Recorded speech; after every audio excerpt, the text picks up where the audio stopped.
안녕하세요. 바른투자 커뮤니티 주식부장 송소 멘토를 맡고 있는 이발 톡톡입니다. 2021년 3월 3일 수요일날 이제 제작을 한 영상이고요. 한빛소프트 이제 117% 수익 인증해주신 회원분이 계셔서 오늘 좀 이제 게임 섹터에 대한 이야기를 해볼까 합니다. 일단 테마로 치면은 게임 섹터는 AR, VR 요쪽 테마로 좀 이제 흐름이 붙는 것 같은데, 자, 테마의 확산이 있을 수 있겠죠. 계속 이제 말씀드리고 있는 시진핑 방한 이슈가 어느 정도 백신 보급이 진행이 되고 하면 좀 안정적인 일단 바이러스에서의 우리가 이제 해방 이라는 스탠스가 잡히게 되면 이런 부분들은 이제 추진이 될 것 같은데요.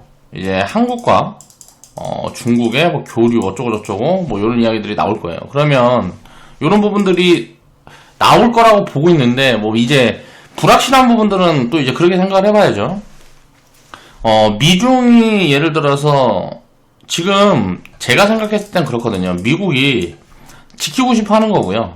기축통화. 이걸 뭐 지키고 싶어 하는 거고, 중국은 이걸 뺏어오고 싶은 거죠. 요 부분에서 뺏어오고 싶은 거예요. 그런데 지금 우리나라 같은 경우 보면 중국 눈치를 보지 않을 수가 없습니다. 정부에서 만약에 진짜 뭐 국민들이 뭐 중국 욕하는 국민들이 굉장히 많잖아요. 중국에서 중국을 외면을 할 수가 없는 상황에 있는 거예요. 우리나라 같은 경우는.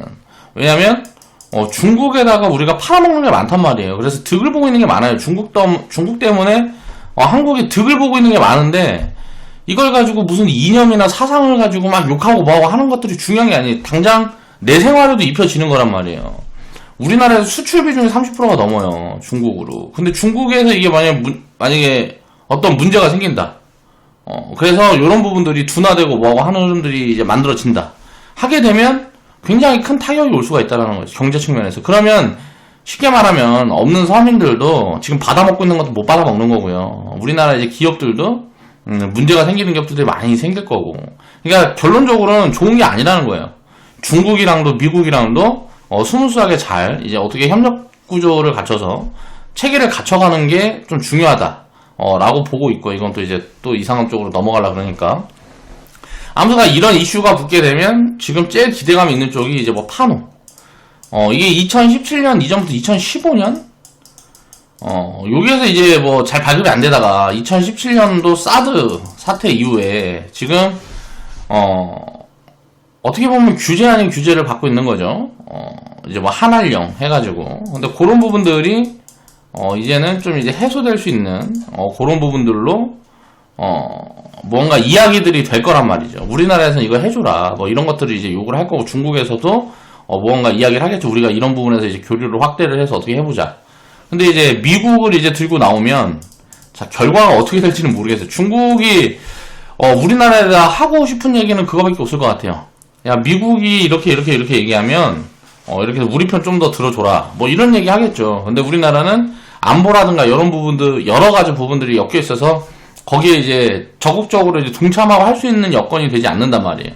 뭐 미국 같은 부분들이 있을 거고 북한 같은 부분들이 있겠죠. 그러니까 굉장히 복잡한 그러니까 머리털 빠지겠단 말이에요. 이런 거 생각을 해보면 어떻게 될지 모르겠다라는 거죠. 그래서 이게 꼭 긍정적일 거다라고 보는 것도 좋지 않습니다.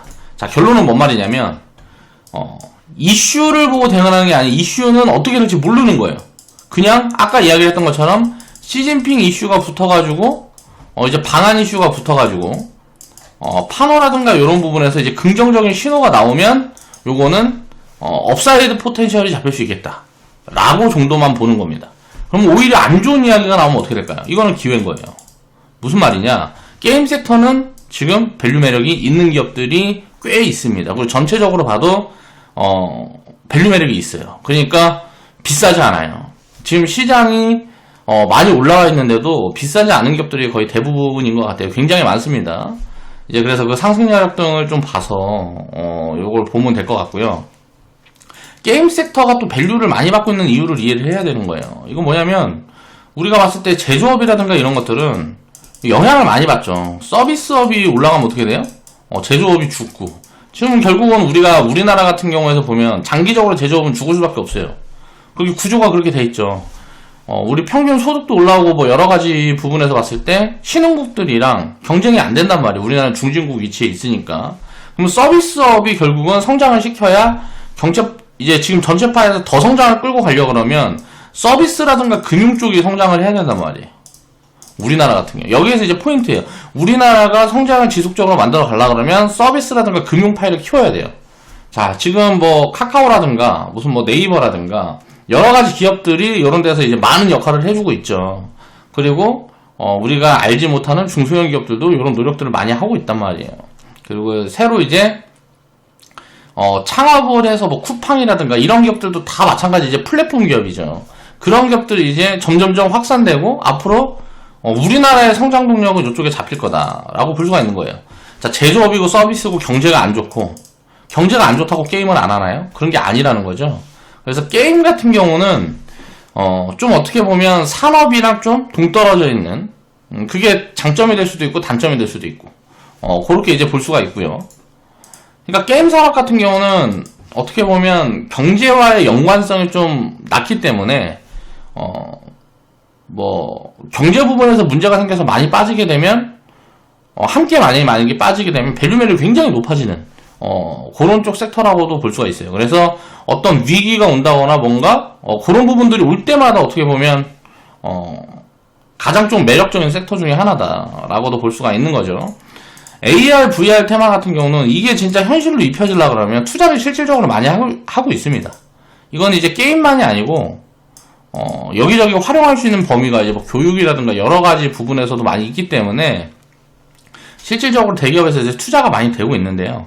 이제 그런 기술들이 게임 산업에 입혀지게 되면 당연히 성장 포텐이 있을 수도 있는데 그것도 생각을 해봐야죠. 투자 비용이 많이 들어가겠죠. 처음에 이 기술이 나와서 어떤 기기가 나온다거나 뭐 여러 가지 어떤 그런 것들이 나오게 되면 어떻게 될까요? 비용이 당연히 비쌀 거란 말이죠. 그러면 그게 안정화가 되는 시점까지는 아직 시간이 굉장히 많이 남았기 때문에 자체 밸류에이션을 보고 기업 가치를 보고 접근을 해야지 이런 테마는 항상 보너스다라고 생각을 하고 이런 테마가 붙으면 때리는 겁니다. 그런 개념으로 접근을 하시면 좋을 것 같아요. 자, 한빛소프트 같은 경우 117%, 일단 30라이프님, 그리고 원칙가 여인님, 태평 성대님, 피오너님, 오봉이님이 수익 인증을 해주셨어요.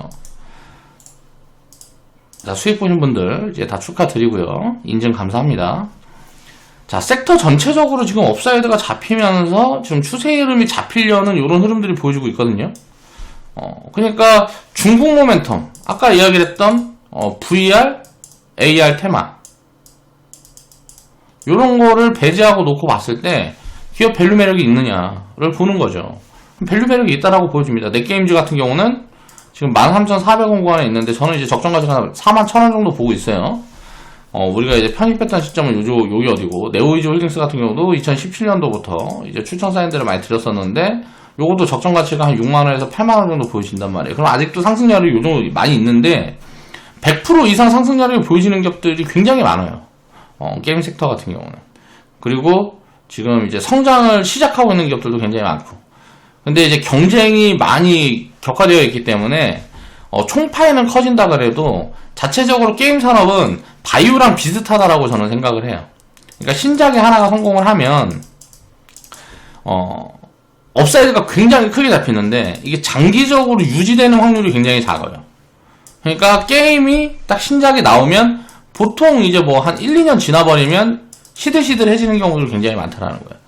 그래서 뭐 리니지라든가 뭐 NC소프트의 이런 게임류처럼 장기적으로 기업의 이익들을 가져다주고 그런 게임들이 많지가 않다 생각보다. 그러니까 이런 부분들을 우리가 좀 보면서 그건 뭔 말이에요? 주가 변동성이 상대적으로 심할 수 있다라는 거죠. 그래서 안정적인 구조를 갖고 있는 게임 기업들을 좀 찾아나가는 것들이 좀 중요하고 또 변동성이 클 수 있는, 그러니까 실적의 변동성이 굉장히 큰 그런 기업들 같은 경우는 좀 이제 보수적으로 접근을 하고 뭐 해야 되겠죠. 이제 넷게임즈, 네오이즈 홀딩스, 한빛소프트 최근에 이제 수익 인증 했던 이제 종목들을 보면 지금 다 전체적으로 지금 움직이려는 흐름들이 보여주고 있죠. 그러니까 제가 이제 미디어 섹터가 한번 움직였을 때 이거 수익 인증 막 하고 하면서 요거는 이제 밸류 부담이 왔기 때문에 이제 보면은 화장품은 밸류 매력이 없어서 이거는 아직도 저는 고평가라고 생각을 하고 있어서 관심이 없고, 미디어 섹터는 많이 올라오면서 밸류 부담이 굉장히 생겼기 때문에, 자, 중국 관련된 섹터 중에서는 크게 보면 화장품, 미디어, 게임이라고 볼 수가 있는데, 중국 모멘텀을 갖고 있는 이제 섹터가 이제 화장품, 미디어, 게임이라고 볼 수 있는데, 게임 섹터가 가장 매력적이다 라는 이야기를 많이 했었죠. 지금 그런 부분들이 주가에 반영이 되고 있다고 생각을 해요. 아직은 이제 초입 구간이다 보니까 사담아갈 수 있는 종목들이 많이 있습니다. 그래서 요것도 이제 좀 추려보면 이제 좀 좋은 포인트들을 잡아갈 수 있을 것 같고요.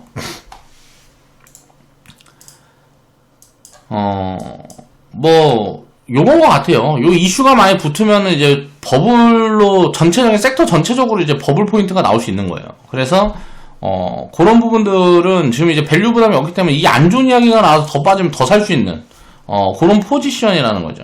밸류 매력이 이제 상승력이 제 기준에는 이제 100% 이상 보여지는 격들이 많이 있기 때문에 그런 격들을 이제 찾아서 이제 포트에 좀 섞어볼 수는 있을 것 같고요. 근데 섹터가 다른 섹터에 대비해서 기업들이 상장되어 있는 기업 수가 많고 그렇지는 않아요. 그래서 비중을 많이 가져갈 수는 이제 없는 그런 섹터다 라고 보면 될 것 같습니다.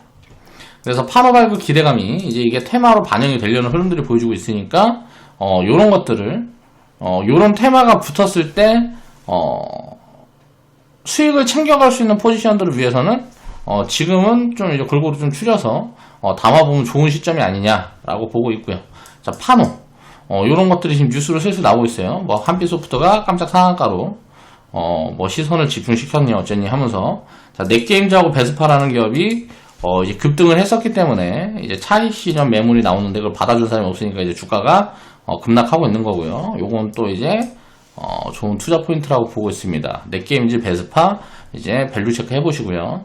자, 게임주가 그러니까 요 안에서 수완매가 돌고 있는 거예요. 엔게임이라는 기업도 요거는 이제 나중에 제가 회원 방송에서 이제 코멘트를 좀 드려볼게요. 차트를 안 갖고 왔네. 저희가 만들면서 뭔가 그림이 하나 빠진 것 같은데, 한빛소프트라는 기업도 보면 매출이 계속 늘어나고 있는 기업이에요. 우리가 편입할 때는 밸류 부담이 없는 구간이었습니다. 밸류 부담이 없는데 뭐라 그래야 되지?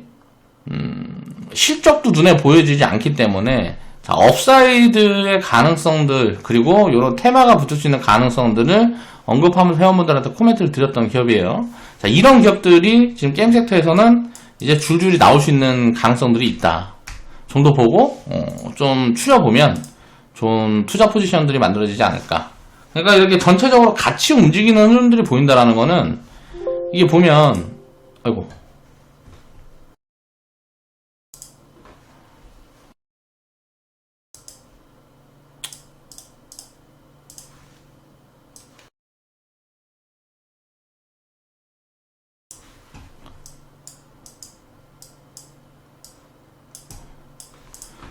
수급이 들어가고 있다라고도 볼 수가 있어요.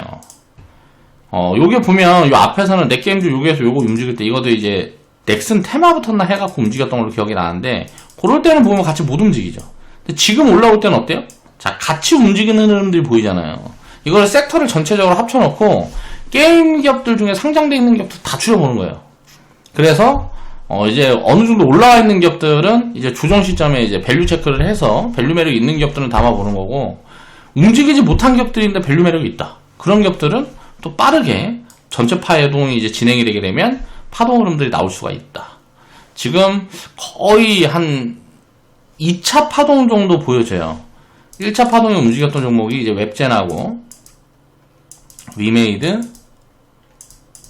그 정도 볼 수 있고요. 그리고 대장은 이제 NC소프트인데 이게 주도주라고 봐야 되겠죠. NC소프트가 주도주인데, 이거는 이제 NC소프트 같은 경우는 2014년도부터 출발을 해가지고 계속 올라가고 있는 기업이라서 요거는 요번에 파동 흐름으로 좀 보기는 어렵고, 지금 이제 2차 파동에서 이제 대장 흐름이 나오고 있는 게 지금 넷게임즈하고 네오이즈 홀딩스하고 요 정도 보여지거든요. 그래서 2차 파동이 시작이 되면 어떻게 되냐면 파동이 항상 확산이 돼요. 1차 파동에는 거기에서 이제 주도할 수 있는 기업들이 먼저 움직이는 경우들이 많고, 두 번째 파동에는 섹터 전체로 확산이 되는 경우들이 많아요. 그러니까 이런 것들이 신호를 주면 여기에서 이제 돈 벌었던 사람들이 어떻게 될까요? 여기에서 수익이 났어 많이. 그럼 어떻게 될까요? 여기에서 이제 분산을 한단 말이에요. 그러면 이제 게임 기업에서 수익이 나면 자, 분산을 보통 게임 기업들로 하는 경우들이 많다는 거예요. 제가 이제 과거에 이런 파동 이론들을 이야기를 할 때 그런 이야기들을 한번 한 적이 있었는데, 충청도에서 어디가 예를 들어 땅값이 오른다. 그러면 충청 주변에, 충청 남도에서 예를 들어서 땅값이 많이 오른다. 그러면 북도에 있는 땅도 같이 다 올라가요. 충청 북도에 있는 땅들도 다 같이 올라간단 말이에요. 그러니까 여기가 땅이 내가 예를 들어서 어떤 무슨 뭐 개발 이슈라든가 이런 게 붙어서 땅 여기가 이제 투기 자금이 딱 들어가면 이 땅을 갖고 있는 사람들이 어때요? 돈을 많이 벌었을 거 아니에요. 그러면 그 땅을 팔아갖고 주변 땅을 삽니다. 그러면 1차 파동이 여기서 진행이 되고, 그리고 2차 파동이 여기저기서 이제 진행이 되는 경우들이 많아요. 그리고 보통 이제 3차 파동에서 이제 마무리되는 경우들이 많은데, 3차 파동에는 거의 버블 포지션들이 나오는 경우들이 많아요. 그래서 1, 2차 파동이 진행이 될 때가 거의 밸류 매력이 있고, 안정적으로 이제 투자할 수 있는 투자 포지션이 되는 경우들이 많기 때문에, 요런 건 이제 통계적인 수치를 가지고 이제 저는 이제 저만의 알고리즘을 만들어 놓은 부분들이 있는데, 그런 걸 가지고, 조금 어떤 특정 섹터에서 밸류 매력이 있는데 주가가 이제 튀기 시작한다. 그러면 이거는 하나의 시그널로 우리가 받아들여 볼 수 있는 부분들이 있다. 굉장히 많은 힌트를 드렸습니다. 자, 오늘 방송 마무리하겠습니다.